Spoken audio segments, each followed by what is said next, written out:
Hey, Donald Burns with the Restaurant Coach Minute. Do you have competition? You shouldn't.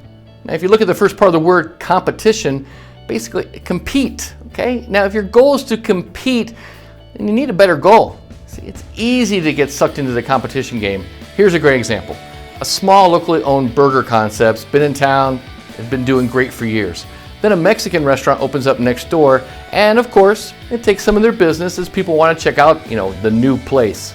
The owners of the burger restaurant decide that they're going to kind of compete, and then they add breakfast burritos, and then they add nachos, then they add tacos. Now, business gets a little bump every time they do one of these stunts. However, if you really look under the surface at the type of people coming in, there's an increase in maybe first-time guests, yet there's a big drop in the regulars.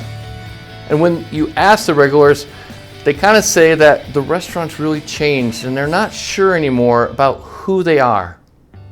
See, when you dilute your brand, you kind of send a mixed message, and that will actually alienate the loyal guests for the short-term fix of a new guest.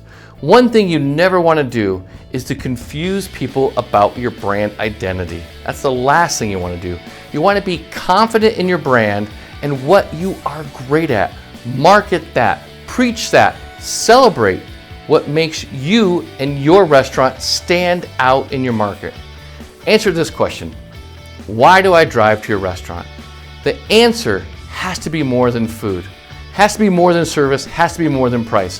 When you find that answer, you will be on your path to becoming outstanding.